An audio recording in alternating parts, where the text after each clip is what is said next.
Survivor News. Survivor News. Survivor News. Survivor News. Survivor News. Survivor News. Survivor News. Survivor News. Survivor News. Survivor News. Survivor News. Survivor News.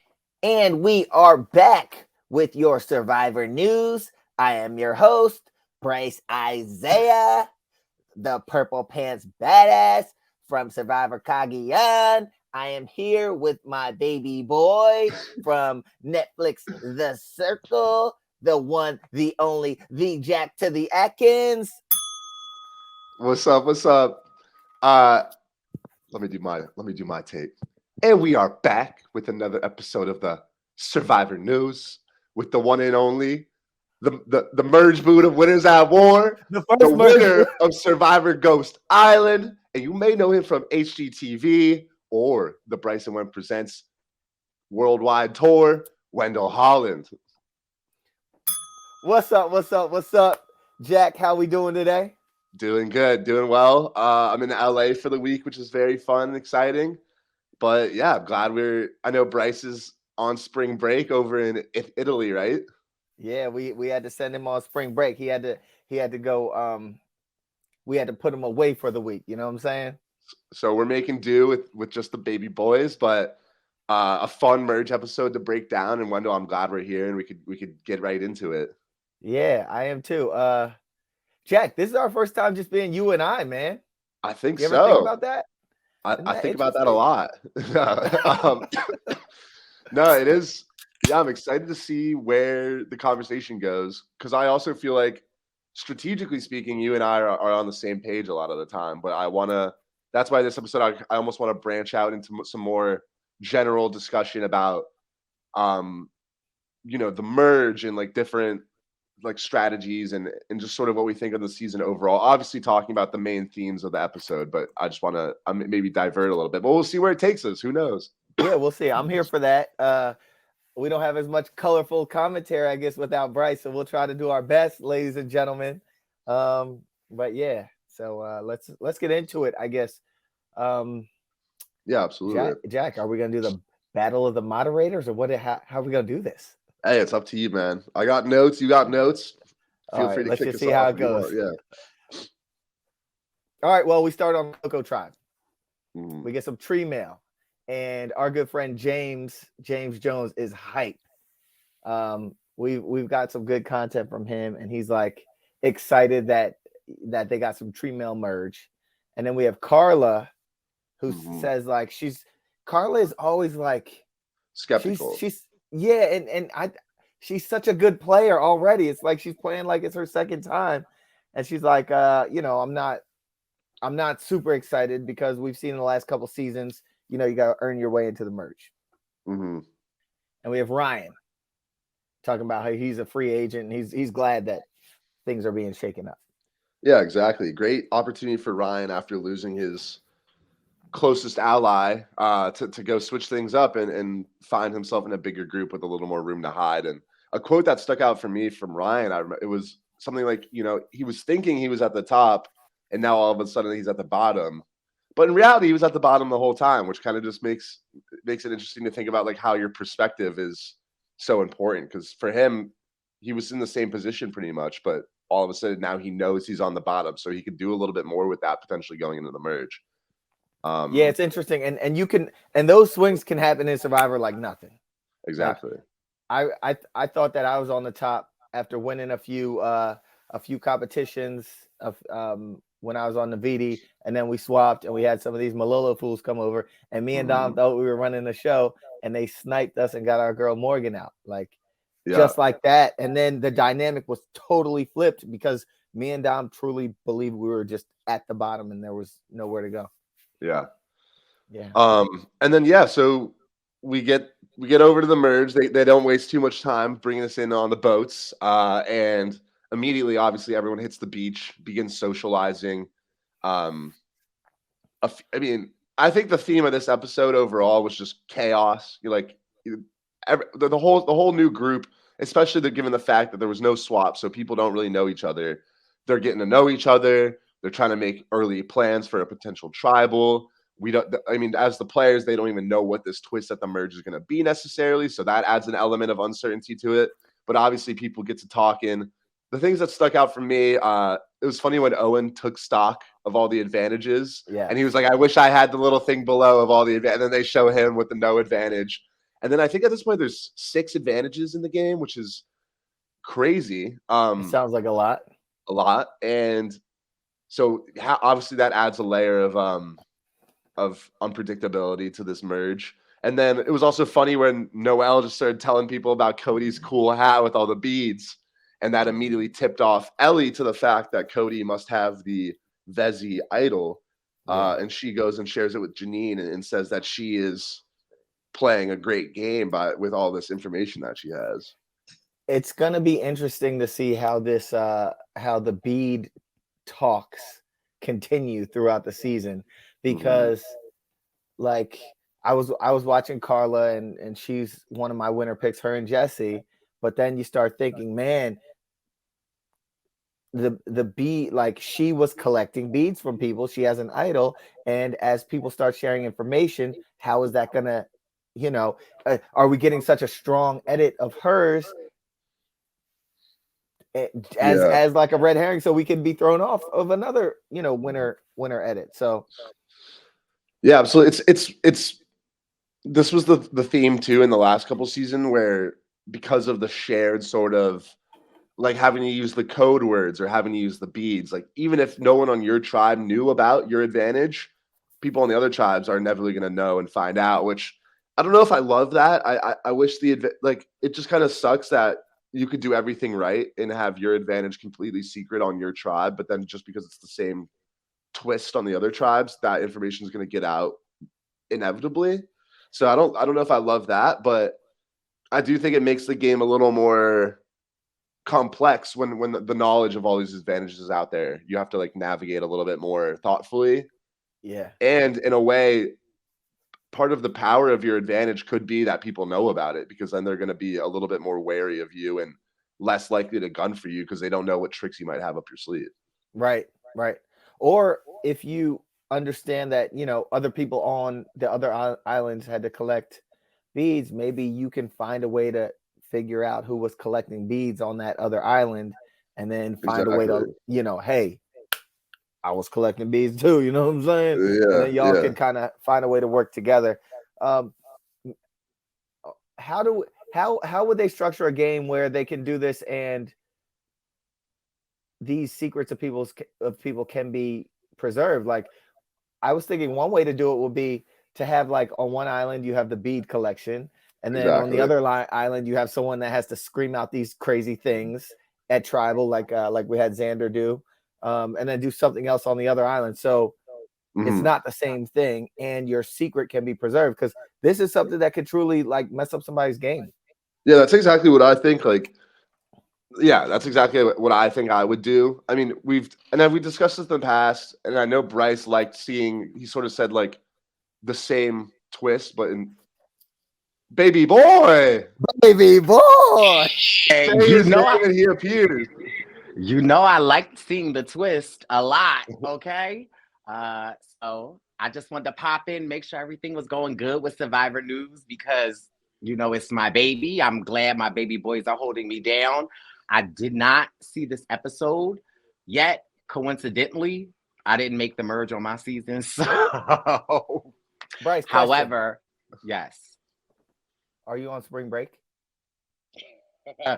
I am on I'm on a quinceañera.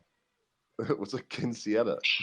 That's like a 15th, 16th birthday party or something? I'm at my 16th birthday party. I'm currently in Rome, Italy, and it's amazing. Oh. Brice, but you were here, yes, you were here in spirit. You gave the intro. Oh, I can only imagine the voice. The only thing that I do know is that Twitter has been telling me that this week I am Carla.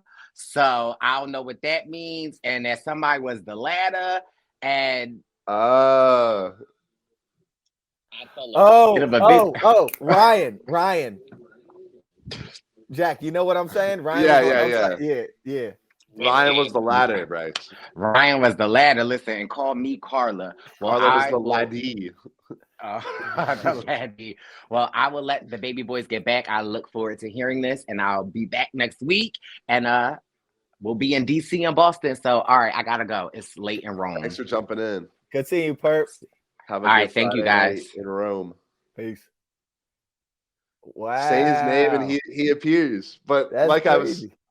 I was saying, I see where he's coming from in the sense that it's sometimes fun to see that same sort of twist play out in different scenarios.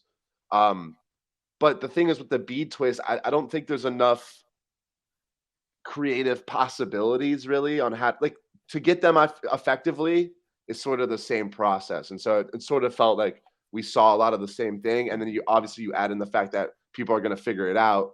I'm on the same page with you where it would be nice if one beach was the beads. Maybe another beach you have to get everyone to give you like a sock or something. I don't know. Like, you know, exactly what you said. There's different fun twists for different beaches. And yeah, I think that would be more interesting, but I did like the bead twist overall, so I'm not too mad at it, but it does get a little stale. It's gonna lead to, I think there are some players that are really good players, and we're gonna see how they play. We're gonna see their game. I wanted to mention one more thing about when they all came together, when they all, came on the beach, and you had Sammy like, BYOB, let's have whatever he was saying, like, let's have a party or something like that. And there was a confessional from Cody, and he said something like, everyone's here having a good time, I'm ready to play the game, or something like that. Mm-hmm. And I remember how I first viewed Cody when, like, the first episode, second episode, living, tatted on my butt, da-da-da. And I thought he was just a goof.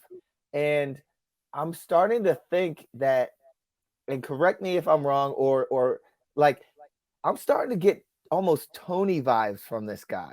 Yeah. In that he's got a lot going on, but I think the guy is a player, and I wouldn't be surprised if he goes far in this game right now. Like, because we saw him goofy, but then we saw him get the idol, and now I feel like, and we've seen him negotiate, and now I'm just like, man, how far can this guy go? Yeah, no, I agree. I think Cody has definitely been a standout this season. Vezi hasn't been a tribal in a while, so we haven't seen as much of him or the Vezi tribe. Right. It feels like Dwight has been on spring break too. We barely seen him at all. Right.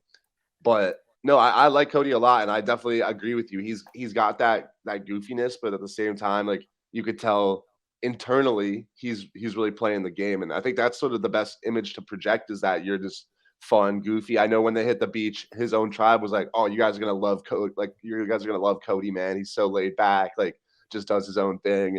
Like, that's a good thing to have, is people gassing you up from your tribe, just saying like you're a good person, not necessarily that you're a good player. Yep. But yeah, I like Cody. I'm interested to see how he plays, and I think right now he's in a really good position. Honestly, like, I don't see him being a target for anyone for a little while at least. Yes. Bo? It's time to go? My babes are here. Come here. You got. Yeah. Can you meet? This is my buddy Jack. You see him? Hey, what's up? I don't know if you can hear me, but what's up? Oh. What's up, dude? How's it going? I like your shirt. Thank you. All right, you got to get out of here? Yeah. Here. I love you. All right, see you later. Make sure you shut that door. Sorry for the interruption. No, it's all good. So he and Brice now have the same amount of screen time this episode. True. No, but where were we at? Talking about Cody? Talking about Cody and how it's interesting to see how people are like, he's a cool dude, you guys got to meet Cody, and people are vouching for him as a person, and yeah, that could lead to, good things. Yeah, and before we jump into the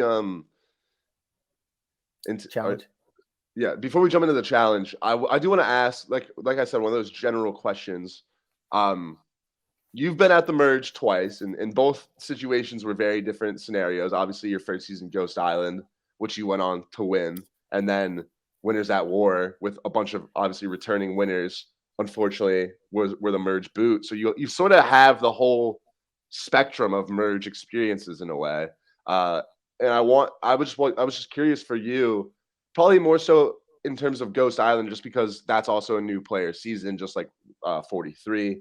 Just wanted to know from an inside source, going into that merge, meeting a bunch of new people, um, what was the dynamic like? What was your strategy? Like, just give me your merge 101 if you can. Yeah, definitely two different seasons. So I'll think about Ghost Island. On that, I was really trying to be just be me on that season, kind of a giving person and someone that just likes to talk to a lot of people and get along with a lot of people and compete hard. And at the merge, I distinctly remember I felt like I was pretty visible. I felt like I was like one of those people on the island that people I didn't think that at the merge, I remember thinking because of how much I built and I just was doing a lot out there. I just had a feeling that they would snipe me at some point. Mhm. And there was one time I distinctly remember this. We're all out there. It was after the merge feast. I think we still had some bottles of rum or something like that. And we were all out there on the beach sitting on a log. And the producers were like, hey, don't anybody say anything.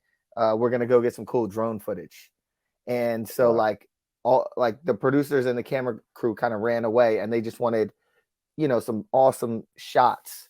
And we're not supposed to talk. And I think I remember saying to everyone like something to the tune of like, I don't know if I'll make it much farther, much longer out here, but I want to thank you guys for just letting me come out here and build all of this stuff, because I went in there with the plan of just building a lot of stuff.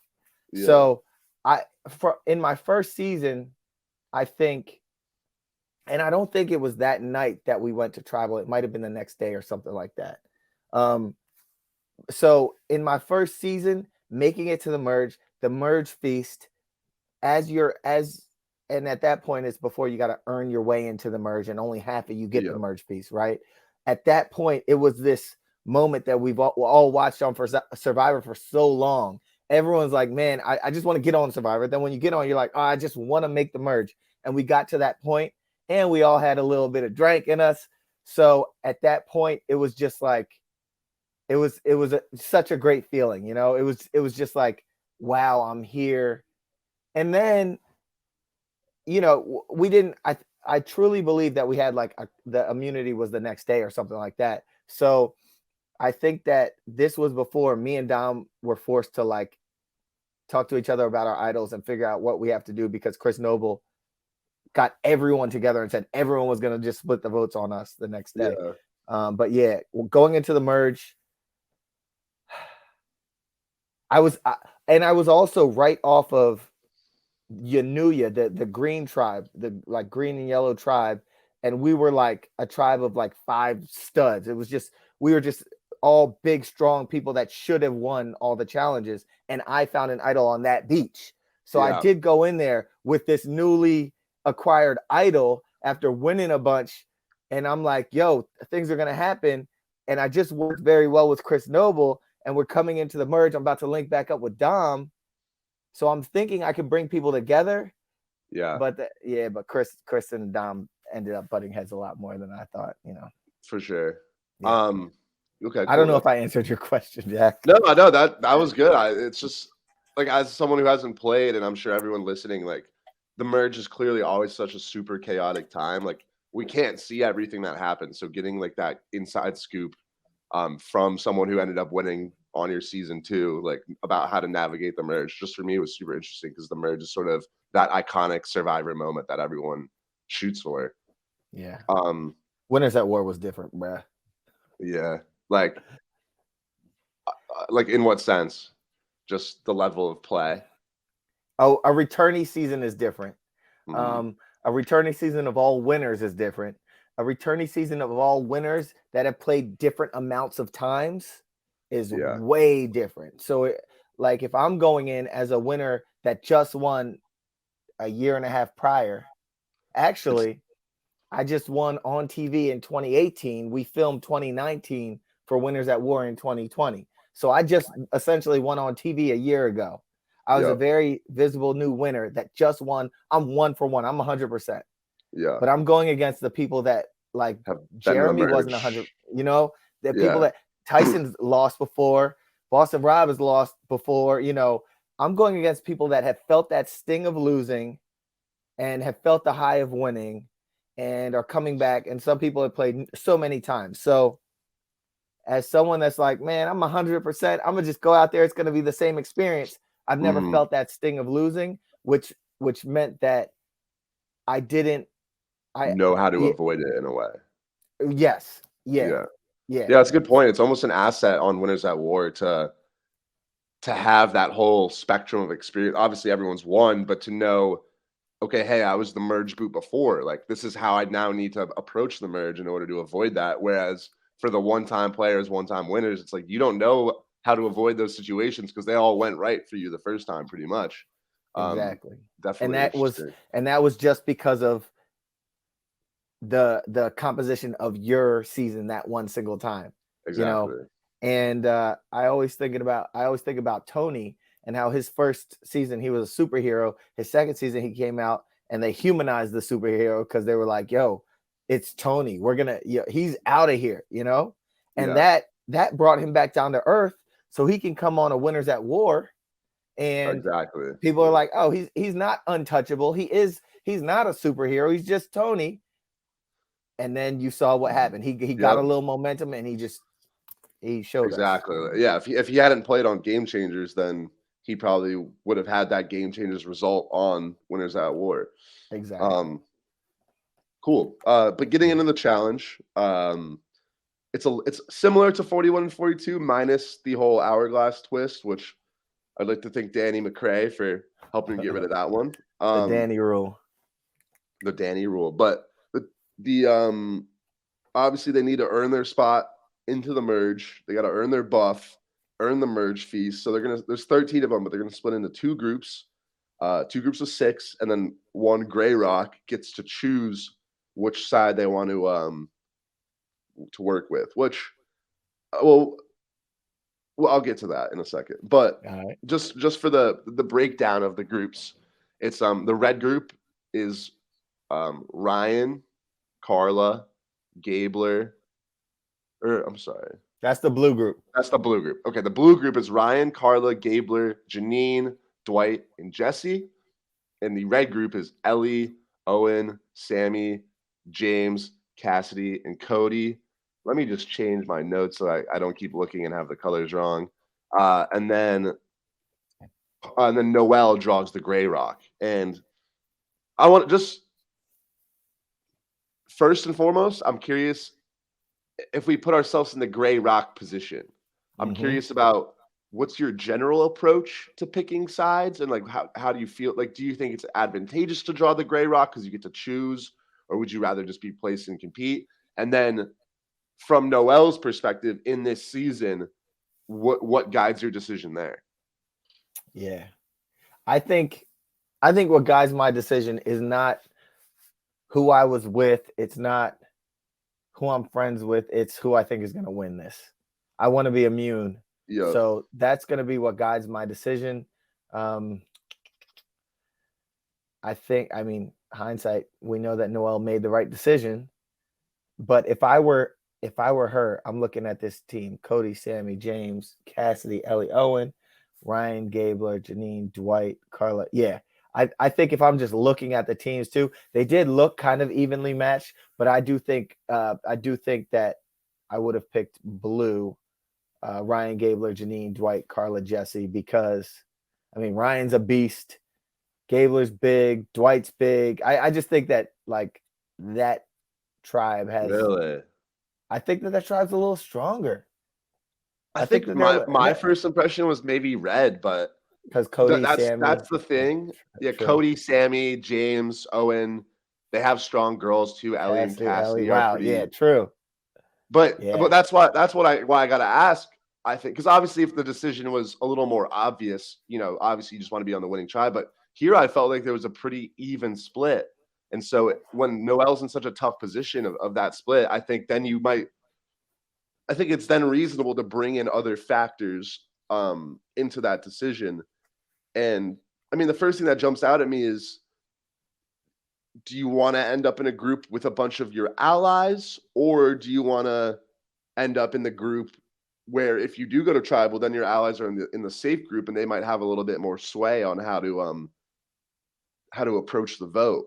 I think there's a lot, and it's hard. I don't know if there's a correct answer with all that stuff. Yeah. I do think I'd want to make sure I'm in a group where, like, I don't think I'd want to be the only one from my tribe, especially given that there hasn't been a swap where everyone else in that group can kind of be like, oh, well, we all have allies in this group that we want to protect, but like Jack is there and we don't really know him, so let's just go for him.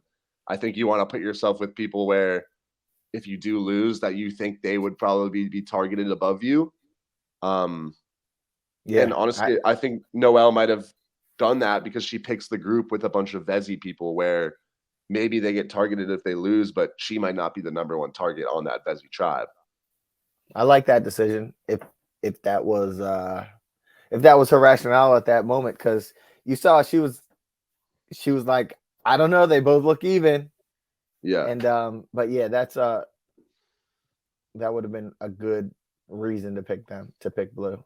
And if it was you who drew the gray rock in that moment, do you think you'd be like, oh, sweet, I get to sit out and I get to just pick the team that's stronger? Or would you be like, like I wanted to be in the challenge competing? Come on, man. I want to be in that. I want to be in that challenge, brother. Come on, Jackery. That's where I'm like, I think my instinct would obviously be like, oh, let's compete.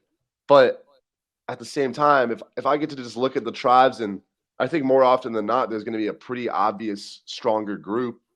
And I could be like, oh, I could just save my energy, like not show that I'm, potentially good in challenges.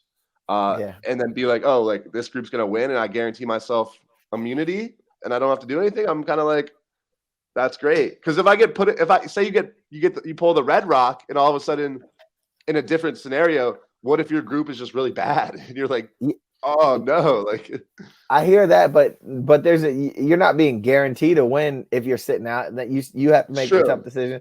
And it's like, I hope that this team that I'm picking is winning. So yeah, I like being more in control of my fate, and especially 100%. When it comes to a competition like this, dude. I love these big team competitions, man. I love them. Yeah. I love them. And running up that ramp, we haven't seen a ramp like that. I agree with you. I think I would be, if I was sitting out, I'd be really I'd be sweating because you don't have control, but you're trying to root for your team. And then B, like that ramp was super sick. The puzzle was really sick too. I love that. I don't think we've seen a puzzle with those sort of like hexagonal like little pieces that you have to slot all together. And so with that, and before we get into the challenge, I do just want to mention it was funny when Janine ran over to the mat and she was like, let's effing do this. And they're like, we got on the wrong mat. Get over there. And she was like, oh, but I thought it was so funny. Like, so it was good energy, but just the wrong group. Yeah, that was pretty funny. Yeah. So how's it go? We got they got like move coconuts, remove a sled, grab puzzle pieces, drag them on the sled, build a staircase out of puzzle pieces, grab a key. Then they have to run up the ninja ramp with the net at the top. Yep. Yeah, and then get up there, and then they do this puzzle with all the hexagons. Yeah, and I think up until the ramp, I think it was pretty standard.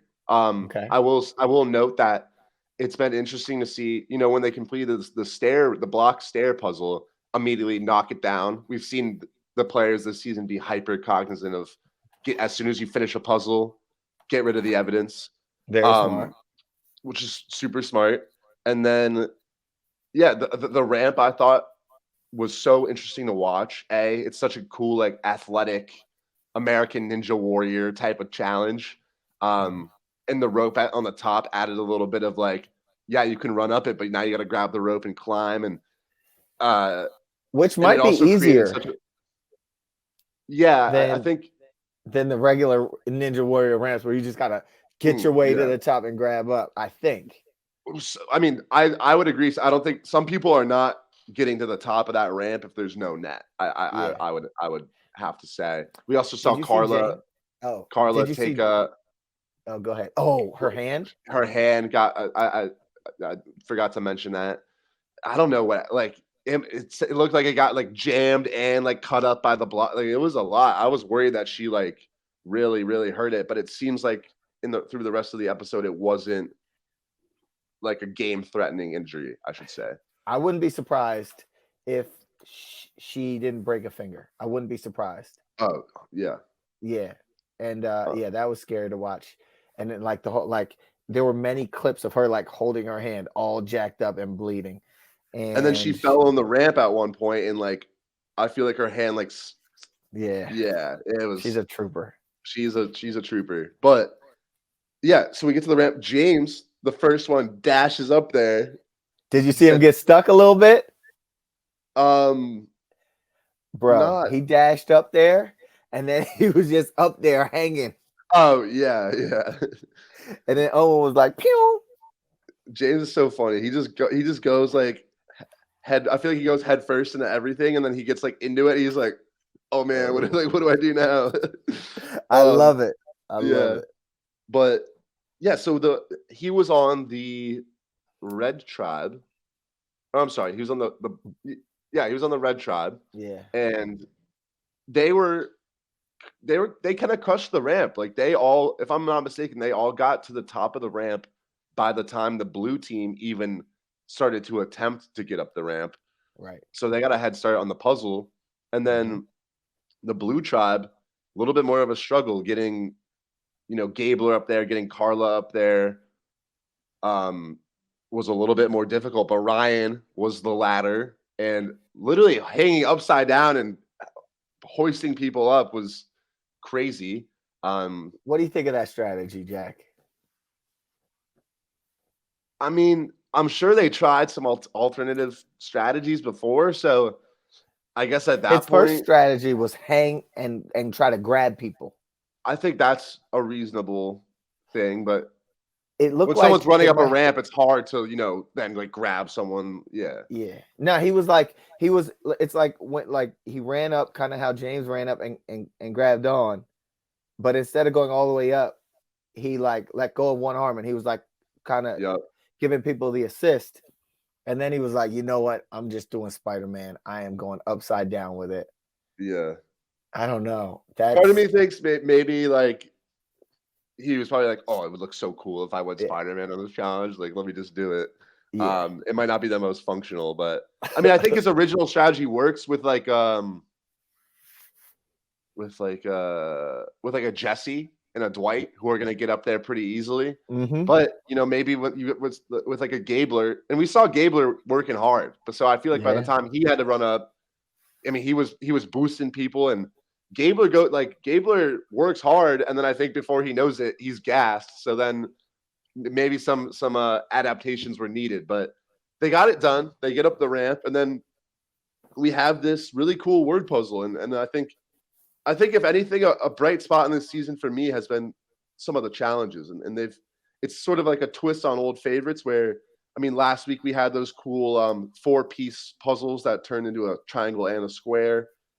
This week we have this new puzzle where it's this big sort of grid and you have to slot all the pieces in to make a multi-word puzzle. And obviously the Red Tribe had a head start on that, but the Blue Tribe gets up there and gets to work. And what do you think of the puzzle? What do you think of the individual performances? I thought it was an awesome puzzle.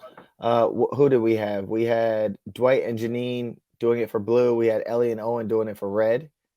And despite the head start, Dwight and Janine were able to get it done. And it was an awesome looking puzzle.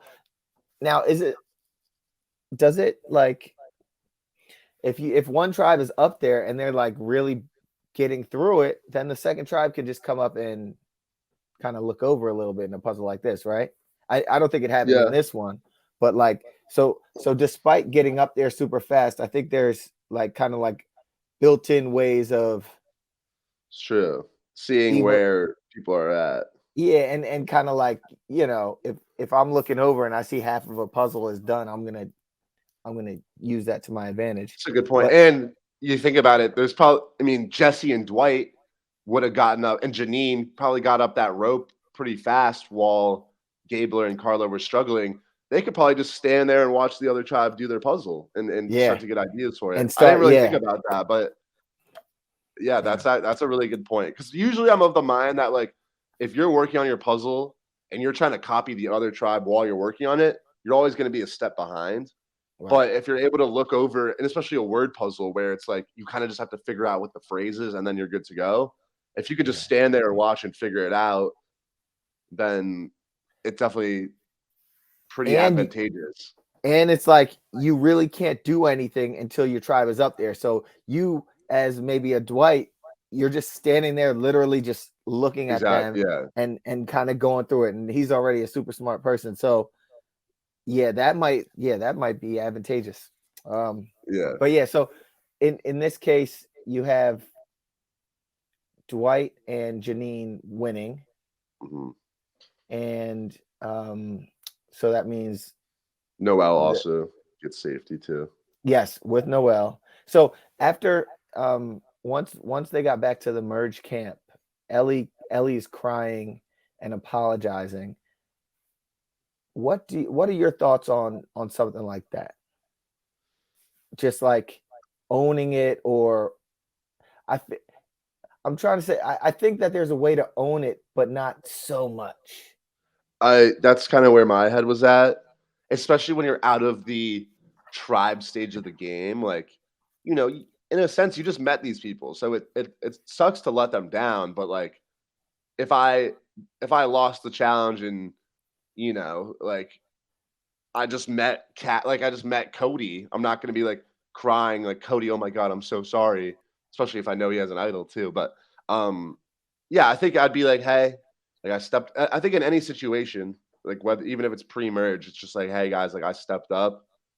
I blew it. I feel terrible. Like, but let's move forward. Like especially in the individual portion of the game, like there's not really going to be another time in this game and challenges unless it's a reward challenge where these people are going to be relying on me, relying on me to perform. Like it's actually the opposite where they want you to not perform. So in a way, it's I don't know. It's definitely. I'm sure especially when the promise of the merge is right in front of you and you kind of blow the challenge and you don't have that secure, like that's going to be a bummer regardless. But yeah, some people are just take things a little bit more emotionally than other people, which is totally fine as long as, because we see she obviously stays pretty dialed in terms of like going and trying to make moves for better or for worse. We also at around that same time we get James saying, "Hey, yo, Cody, let's can I take you on a walk?" What little weird. Yeah, it was like it reminded me of when James said, "For my birthday, I want to go look for idols or something." I don't know. It's not the most tactful. I feel like the island's so big. There's better ways to be like, just give someone a little nod and be like, let's go. Yeah. But yeah, so we see this group come back first while the winners are going and enjoying the rewards. So at first, it's only the losers that are back at camp, and they get the strategy rolling pretty immediately. In a way, because of the fact that there was 3 tribes and there was no swap, I think every tribe is trying to kind of feel out the other 2 and see if there's some potential to work with each other there. Obviously, in this instance, it's 3 Baka, 2 Coco, and Cody from Bezzy. But Ellie immediately tries to sort of play both sides and get the 2 other tribes turned on each other. But we also see James go off and talk to Cody. And it's just sort of an absolute scramble of strategy. And for better or for worse, as 7 other players are over at this feast. And I think that does bring out the point that stands out to me. Obviously, hindsight's 2020 given the result of the tribal council, but I think here, especially when the whole like no one's back at camp, or like half the tribe is gone, and you're just meeting these people for the first time, and also you're in the vulnerable minority where the people that are gone are the ones who are safe and have the majority. I feel like the better option here is just go make positive inroads with people, not so much, hey, I want to work with you. Let's target this person. You know what I mean? Like I'd rather get myself in a personally a good spot with if I'm Ellie, I want to go make a good relationship with Cody. I want to go make a good relationship with James and Cassidy.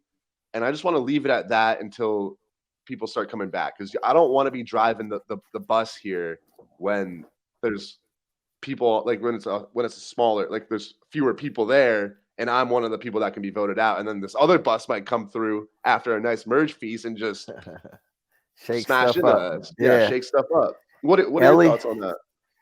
I think that Ellie was making her moves. I think that Ellie was walking into the merge. I felt that she thought she was really strong, and she even said it how great she is. And I think her making the observation that Cody had the idol, I think that kind of like, gassed her up a little more. Like, you know what? I'm seeing all these things. I know all these things. So, and sometimes when you get in Survivor, you feel like the things that you say to everyone is just going to work. And there was a moment when she even went to James and said something to the effect that she had, this, we shouldn't go for this person or that person or that person. It basically left James to assume that she was talking about Cody. And that was like the last person. He's like, oh, okay, so we should go for Cody. And then we had like a James confessional that was like, what did he say? He said he just basically said he doesn't believe what she's saying, and so I think that for Ellie for her to be so profusely apologetic and crying and then jump right into scramble mode, I don't know. I just think that it wasn't the most tactful. Disingenuous? A little bit, but just not the most tactful move for her at that moment. And I think something I kind of observed from this is it kind of reminds me of sort of what I observed in Shan's season, where Ellie and Shan especially pre-merge, no swap, tribe of 6, that's a small group. If you can get a good hold on your group, sort of like Shan did, sort of like Ellie did, it's a little bit easier to micromanage everything when there's only 5-6 people around. And if you're at the epicenter of that tribe, you're gonna think, hey, I'm playing really well. And they honestly were. But then if you keep that same energy when you now merge and there's 13 people, and you're like, hey, let me get a finger on the pulse of every person here and like try to direct what every person is doing, I think that's just a recipe for disaster. And we see that happen in both of their cases where they think, hey, I played so well in my small group, that's going to transfer over immediately to this other group. I think really you need to take a step back, make those social relationships that you did at the start of the game. That's why you were in that position in your tribe that you ended up in, rather than trying to play that strategy you had in your tribe and just immediately bridge that over to the merge. I agree. It's like you're bringing the big dogs together now, so don't try to big dog somebody. Like, make sure you get in first, make sure. And I think that's something, if I ever played, I feel like that would be something I would have to contend with, because like I think like I said, in a group of 6, you find the right group, the right strategy, and you get yourself in the pivotal spot, you're going to be feeling like, hey, I'm crushing this. It kind of reminds me of in South Africa, me and Brice's starting tribe. Brice and I were the core of that tribe. Like, we would have been the last 2, but then you switch things up. Yeah, you feel like you're playing great, but now there's all these new players you got to contend with. And if you come in with that energy of like, oh, I'm like the strategic, like the focal point strategically, you're just going to find yourself in trouble. And I think that could happen to me, where if I'm crushing on my original tribe, I get in there, I'm like, I'm the big dog here. Right. When in reality, like, you're the big dog on the other tribe. There's another big dog from the other tribe, And if you're trying to go around to every single tribe and give out all this information and try to make moves, like it's gonna inevitably trickle around and come back to bite you, as we see it happen with Ellie. When the bosses collide, man, it's like bringing a bunch of presidents together or something. Like, all right, we're gonna see. Like, I think in that situation, if you're that boss from your original tribe and it's called a merge, you know, like a meeting of the bosses, you almost want to be the boss that comes in and you're like super chill and you're like, oh, like you're the real boss, like please, and keep. Yeah, and that keeps you and honestly your tribe members, who up to this point are the people you know the best. Presumably, you want to keep them in the game. That could position your tribe pretty well if you're sort of that humble tribe, as opposed to like Ellie comes in, makes so many moves. Not only does it affect her negatively, I think there's some repercussions here for Janine and Gabler and Sammy and Owen. Honestly, the whole tribe, where Ellie has created such a mess for them that they've now had to out information about each other, and they've had to sort of spend their time trying to regroup, that they're losing that time that they could be using to then make relationships with other people. Yeah. But with all that being said, now we get the merge feast. The feast. And everyone's playing nice. Ryan even proposes a final 7, which it was so funny. I was watching it and like everyone's reaction was kind of the same as what I feel like I would be sitting at that lunch and like look, I'd like, if you were next to me, I'd like look over to you and be like, what is he talking about? Like, obviously you don't want to like critique him in the moment just because you want to play nice, but I know there was some startled faces when Ryan proposed that. What do you think of that whole dynamic at the start of the feast and Ryan's game in general and his approach here? Oh, Ryan.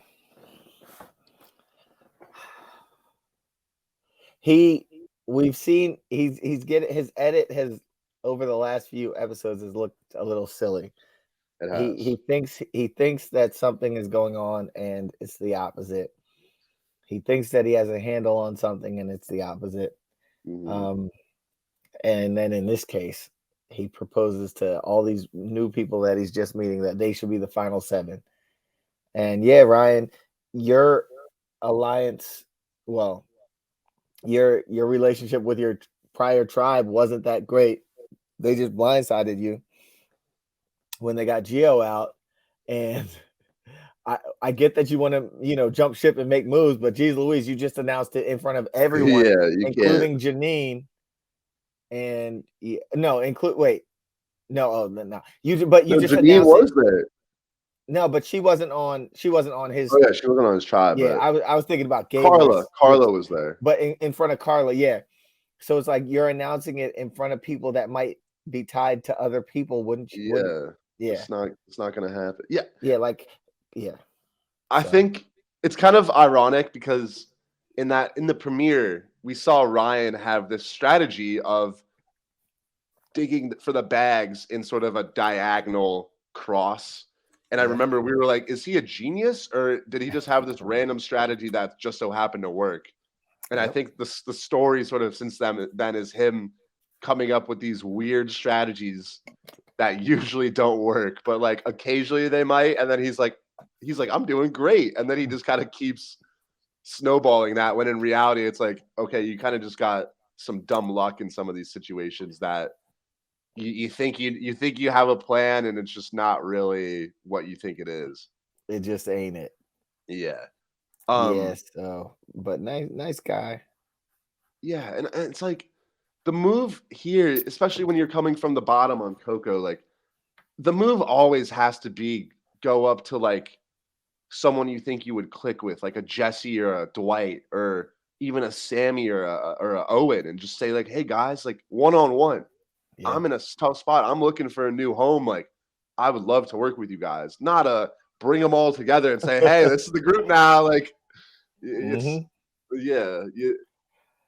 It's like I'll give a little analogy because I know Jeff Probst loves those, but it's like you don't have a group of 6 different friends that don't know each other and throw them all in a text group chat. Just be like, hey guys, like you got to give a little intro to some people first. Like I don't know, man. Like Ryan's just I'm a with mess. that. Yeah. Yeah. I hear you. Yeah, and if you think, well, my reference point is Ghost Island. At the merge, Chris Noble literally brought everyone together except for me and Dom and said, "This is what's going to happen. Half of you Yeah. are voting for Wen, half of you voting for Dom." And that And just then, never stand. Like that never is gonna stick. nah. But so yeah, we see Ryan sort of, I guess, being a little too friendly with that. And then we see the flip side of that, where Gabler's like, all right, no one wants to throw out a name. Ellie was looking through my bag, says it in front of Janine. And I think that was sort of the pivotal moment of the episode, the defining moment. And I don't even know where to begin with Gabler. Like, I don't, in a way, it was so messy, but in a way, it wasn't the worst move. I don't know. Get us started on this Gabler discussion. Well, does he want to totally jump ship? Does he want to keep allies from his previous tribe? Is he cool with? Is he cool with Sammy and Owen? I think. Yeah. All right. So sometimes we watch people that get these kind of, or it's portrayed as almost like an obsession where they have a target and they're not going to get off of that target. And we saw that in 41 with Xander and Liana. Liana was just like, I'm going to get Xander, and in this case, I guess Gabler was so upset that they looked through his bag, but also she also tried to play him for a fool and figure out and make him think that his idol wasn't working. So he has a reason to like. Oh, he absolutely has a reason. Really not like her. And then she never did anything to clean it up. So he's like, man, all right, I see an opportunity. She's not here. I'm going to air her out. And it in front worked. of her closest ally.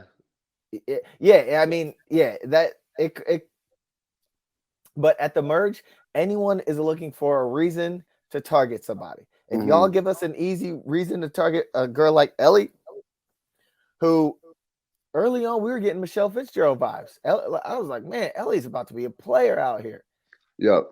If you give me a reason to target or to vote out somebody that's not my ally, that wasn't even on my tribe, that looks like they could be a strong player in the game at the merge, 100%. I'm looking for the easy. I'm looking at the merge. I'm looking for an easy vote. Agree. And I just think that's why I don't think it's the worst move. Like, you take out someone that you don't trust, and he shouldn't trust Ellie. Like, Ellie did him dirty a couple times. I just think the move there, again, sort of like the Ryan thing, is like, go to Carla or go to Jesse and say, hey, Ellie went through my bag. Like, I want her out. Can I work with you guys to make that happen? And they're going to be like, hell yeah. Like, but why do it in front of Janine when you know Janine's going to go tell Ellie, and then Ellie's going to tell Owen and Sammy, and then Owen and Sammy, who you want to hopefully still work with, are now like, Matt, and you got to do damage control with like the two people in the game that want to work with you right now. So now, one thing is, maybe if he were to go solo dolo to these people, they would think he's lying or trying to play them or something like that. Whereas if he just announces it to the world, like, see some of those reactions, I think I saw Carla was like, it's okay. This guy is for real, I guess. And he's so for real that he's willing to say it in front of Janine. Yeah. Maybe he had a couple beers in him at the feast. He definitely did. I remember in Winners at War, after we ended up voting out Yule instead of Michelle. Well, it was instead of me because it was either going to be me or Yule that night. And Michelle, Nick, and myself were friends, our friends. Yule is not he's a great person. He's my friend in real life now, but like, we had a pre-existing relationship, but game-wise, me, Nick, and Yule were on the same tribe beforehand, so we should have voted out Michelle. We mess around and vote out Yule. I get to the merge, and I'm trying to tell people, yo, Yule was targeting me. He was going for me. Nobody Mhm. believed me. Everyone was like, "Oh no!" Not only do we not believe Wendell that Yule was targeting him, we now see that Wendell and Michelle are working together. So we're gonna get him out of there. So Yeah. I don't know. I think that's like the whole. But they're also veteran players. It's just like becoming believable. Sometimes even the truths you tell, no one's gonna believe. Yeah, exactly. And no, I don't mind where Gabler, like the direction Gabler was coming from here, but obviously it could have been a little less Gablery and a little more strategic. Um, Yeah. but yeah, that absolutely plunges things into chaos. And like I said, we see Baca basically running around. Ellie's trying to do damage control. Um, and then it spreads to Sammy and Owen when they were like, Gabler, why'd you tell them that we told you? Now that makes us look bad. Mm-hmm. And honestly, at this point, I don't even remember what happened with Gabler's bag. Like it's like I don't know what the truth is. Like, what did Ellie look through?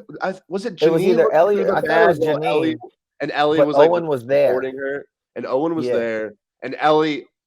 I think Ellie and Janine were like actively. I mean, at that point, it doesn't really matter who's looking through it. It's like if I'm like, yo, Wendell, go look through his bag, and you look through his bag, like we're both It's complicit y'all. in Yeah, that. it's us. Yeah. But it's like if I'm then if I'm Brice and he hears us doing that and he just watches, that's a little less like what are you You're like? less of an Yeah, accomplice. you're a little less of an like you're not gonna be like, hey guys, don't do that. That's wrong. Like Yeah. um So yeah, and Ellie talks to Gabler, and she's like, you blew up my spot, blah blah blah. Now I have to do damage control instead. Was there another option with that conversation? Could she or he have tried to take that conversation a different way? I mean, he wants her out, so yeah, I don't it's just like I don't know. Ellie has like I think Ellie's a cool person. I think she has some assets to uh-oh. be a good player. Uh-oh. But I will this is like this is the same instinct that I had in like episode 1 when she was sort of patronizing Owen with like the head pat and stuff. She goes to Gabler like, "Yo, why'd you blow up my spot?" It just felt very entitled. It's like because you went through his bag and you tried to like manipulate him to play him a fool and get him out of the game. Like he has every right to not want to work with you. So now I think the sentiment of hey, like let's keep it together. Agree, but it's like you can't be mad at Gabler when you did all this. When you did him so dirty on your tribe, and then now that it's in a bigger group and he tells the truth, that it puts you in trouble. Like you can't be mad at him for that. It's not. It might not be the cleanest gameplay, but it just felt like I don't know. I think it was Sammy who briefly said when they sort of had like their group kumbaya. He was like, Gabler, like we know we don't want to work with Ellie, but me and Owen have to earn our spots too. So like if you're blowing Baca stuff up, like that could put us in a tricky spot.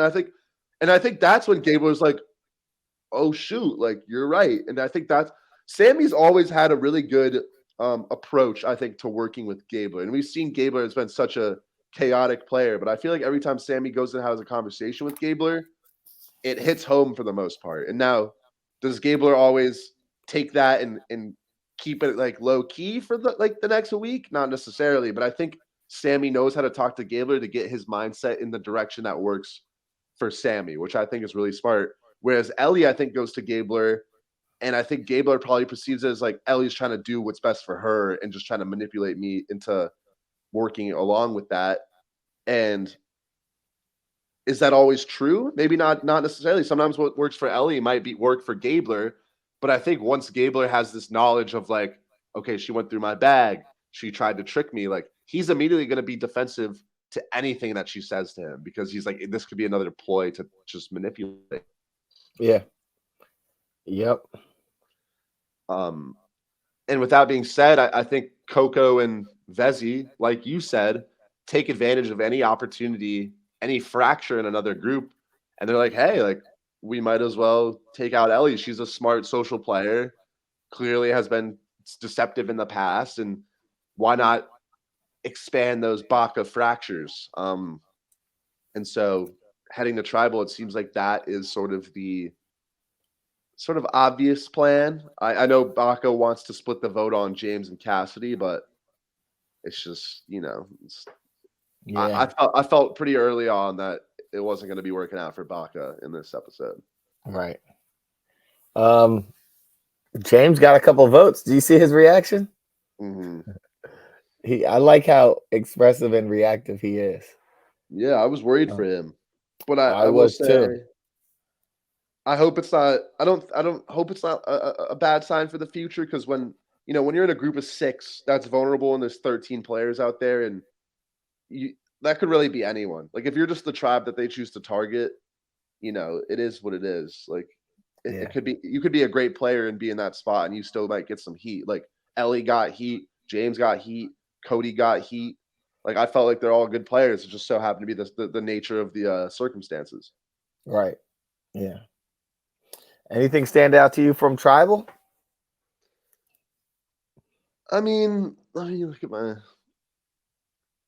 so prior to the vote, not a whole. I think the players just sort of encapsulated how crazy, that merge was, and it was definitely chaotic and a little hard to follow at times. But I guess that reflects how the gameplay must have been. I think what stood out to me at Tribal was after Ellie gets voted out, she says, "Y'all see what trusting Gabler will do," and I was like, "What do you mean? Like you never trusted Gabler. You were always trying to go like stop." Gabler might not be a great player, but he was absolutely justified in wanting Ellie out. So it's like, Ellie, you're out of the game. Like, you don't need to come for Gabler anymore. Like, let the man live. I don't know. Yeah. It's ironic, though, that Gabler ends up being Ellie's downfall after all of sort of their turmoil pre-merge. Interesting. Yep. Yep. And after them kind of making it seem like they thought he wasn't the sharpest tool in the shed. Yeah. Yeah. What do you think? What are your sort of thoughts on the Tribal, sort of closing thoughts on the episode, and just like, what do you see going forward? I thought it was a fun episode. I thought it was a good merge. I would like to welcome Ellie to the Merge Boot Club. Well, actually, she is the Merge Boot. Sort of, I guess. Like, she's not on the jury, I don't think. Right. So, well, I'm going to call her the Merge Boot, so I'll welcome her with open arms to the Merge Boot Club. Going forward, do we think that her ally Janine is? I actually think Janine's in a pretty good spot because she can go anywhere and she has an idol. Mm-hmm. Yeah, and despite all of the heat that was on Ellie, I don't feel like anyone was like, "Oh, and Janine too. Like we need to target her." or Like she was safe.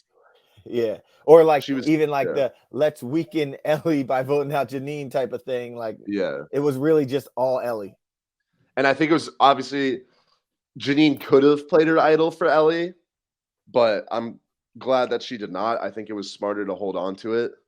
Because you save Ellie now, the target's probably going to spin back on her anyways, and then now you don't have your idol, and you've shown that you're super tight with her by playing your idol for her, so that could just transfer the target to you.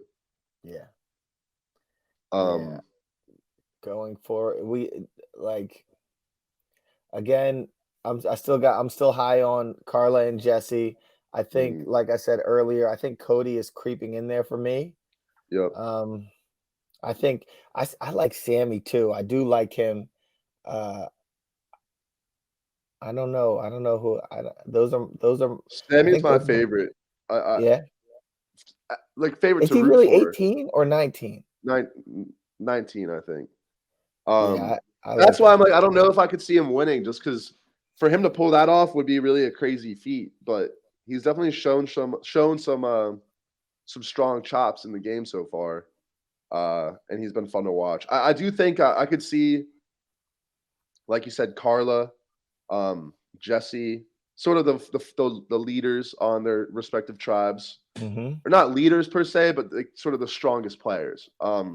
And then when it comes to Baca, I'm interested to see how they recover from this whole Ellie hullabaloo, because I think Owen, Sammy, and Janine are all very capable players, and if they play their cards right, I think they could slot themselves into a good position in the game and potentially go deep. Yeah. And then Cody too. I like Cody a lot. I could see him making something happen. I could see them wanting him to win. Yeah, he's just fun. Like, Yeah. especially, I mean, I guess Ellie's not on the jury, but she clearly seems a little sour. And so if that sort of trend continues, if there's some sort of bitter jury, I feel like it's like, oh, Cody is just cool. Like, let's just vote for Cody. You know what I mean? Like, Cody's not gonna. Well, I would like to think that Cody's not gonna leave any jurors feeling too salty, but maybe his such a laid back attitude, and then he stabs you in the back might leave some people True. feeling conned. But one thing I want to ask you about, another general thing, just before we wrap up. Where do you stand on sort of swaps, and like how do you think the swaps affect the merge? Because for me, I feel like the early merge play just gets a little dull when there's no swaps, because it's like, oh, tribe A and tribe B gang up and get someone out of tribe C. Oh, now tribe B has too many people. Tribe A and tribe C get someone out from it. Just, I feel like there's not as many complex relationships when you come into the merge only knowing a third of the people in the game. Like, I think the one thing to mitigate that is how many trips they had people taking. Whether it was Cody going over to the Coco tribe, whether it was 3 people going over to whatever island to get whatever advantage. But still, again, that's not real time. That's not a swap to where you are on an island with someone for 5 days. So I think it can get a little almost predictable or monotonous, or just where things are predictable. Like, all right, obviously these 2 smaller tribes are going to gun for that tribe now, that and that actually doesn't it doesn't reward the team that played best for the first however long in the game. I also agree with that, and I also think even if you want to go branch off and start working with another tribe, you sort of naturally have to defend your own tribe. Because I think, like, say I'm Cody and I want to go work with like Sammy, Owen, Carla, and James, like, because you don't have as close a relationship with those people, like, even if you want to go work with them, you're sort of naturally on the bottom in a way, because you don't have that, like, you kind of have to protect your own people. Where in a situation where there's a swap, it's like, sure, if I'm Cody, I have a relationship with like Jesse and Dwight, but maybe I swapped and now I have a relationship with Carla and James too, and now I could pick what avenue I want to go, and my original like tribe colors aren't as impactful on my position in my new merge alliance. Yeah. Like, so I don't know. Yeah. I mean, I always bring it back. I mean, because the seasons I played are the ones that I know. Ghost Island. One of also my quick, right? Yeah, and my most meaningful relationship was, well, me and Dom, and then Laurel. That was the product of a swap. And then in there, I said, I want to go to the end with you. And she protected us every single vote going forward. Yeah. And that, yeah. I think there's a nice middle ground. If I'm not mistaken, you guys swapped after 2 tribals, and then you swapped again after like another 3, something like that. Something like that, or 2 and 2. That's a little much for me. I mean, I'm a big Kagayan fan. Like, I like if it's a 3-tribe season, have 4 tribals swap to 2 tribes at 14, 2 tribals merge at 12. I think that gives everyone enough time to mix it up. It makes the dynamic a lot more interesting going in the merge. I mean, we see Kagayan, the merge Kagayan merge, maybe the most iconic episode of Survivor ever. It's up there. And that's just, I think, a product of the dynamic. Whereas imagine the Kagayan merge where it's just 3 tribes coming in fresh. Like, it's not going to be as wild as it ended up being. So I don't know. I think Jeff, if you're listening to this, I think we generally like a little more swap action, but solid merge overall. Can't complain. Yeah, I wasn't mad at it. Good episode. I'm enjoying the season. Yep. Yeah. Anything else? I'm a little meh on this season right now. I can't lie to you. Yeah. It feels very, so far, predictable and it kind of just feels like 41 and 42 had like a younger, like had a little brother, and like this is just, it just feels like they're hitting all the same notes, and it's not. Okay. I haven't been on like the edge of my seat at all, but I will say I think the editing so far has been really good. And so if things do start to get moving as they go forward, which I'm sure they will, I think the payoff might be a little bit more exciting. Given like the good editing, I feel invested in some people, so I'm Yeah. hoping it turns around. But I'm still I got my fingers crossed for my buddy James. yeah, absolutely, But like, you know, I got based on what I've been watching, I'm just like, all right, these are the people that are my winner picks based on what I'm watching. But I'm really hoping for my buddy James. yeah. No, I like yeah, I like James. I like Owen, Sammy, Janine, Carla, Jesse, Dwight. Like there's like Cody. Like a lot. I like. There's a lot of people I like. So Gabler. I almost wish there was people I didn't like in like a more. Mm. I feel like these recent seasons. Likable villains. Yeah, I feel like maybe casting is trying to steer so far away from any sort of potentially problematic people, which good on them. But by steering so far from it, you lose those people that are right in the middle, that are like a lovable villain, that are gonna make some like trouble happen, like good Yeah. people, but with a little more edge to them. Yeah. I feel like we haven't seen a whole lot of that, and I think that was sort of a staple in a lot of those iconic seasons, to have someone you love to root against. Yep. I hear you on that. But I'm hopeful. I'm hopeful. All right. Let's hope for it to turn up a little bit. Absolutely. All right. Well, it's been real, Jack. We miss our boy Brice. He will be back next week. Yep. We want to thank everybody for tuning in to the Purple Pants Podcast, Survivor News. Make sure you subscribe. Tell a friend to tell a friend. What all does Brice say? I don't know. Oh, let them know about what are the upcoming Brice and One Presents events. Yes. So we have Brice and Wen Present Boston coming up on November 9th. That is in, less than 2 weeks. That's going to be an incredible one. We're still getting RSVPs for reality stars. I think we're up to somewhere north of 20 special guests coming, and some guests that we can't tell. We are working on our finale. My goodness, Brice and Wen present the finale. Jack, I'm going to tell you about these guests off the record, because I think today we added like 5 more special guests. Wow. And I think we will be dropping the names within the next week or two, because this is going to be a great event. Yeah, and I'm excited. I'm so excited for that. Yeah, that's in LA. And we have the district coming up. That will be on December 7th. We are going back to DC for Brice and Wen Presents the District.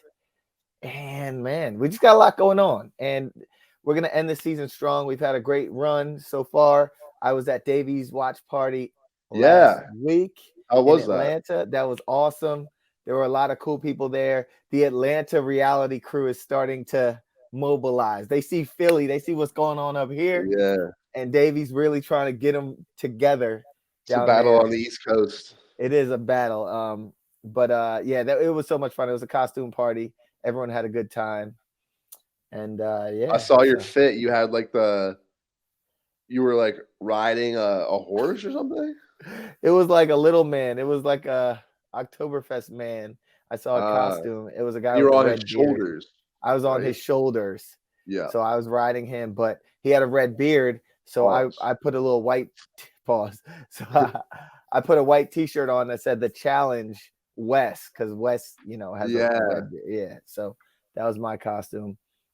Davey was the best fit of the night. Who won? There were a couple State Farm guys. There were a couple Jeff Probstes. There were a couple Probsts. Who else? There were one lady was an effing stick. Nice. One guy was dressed up as Sidney Siegel. There was just a lot. They were crazy. And in Atlanta, Sidney Siegel from 41? 41, yeah. Oh, that's random.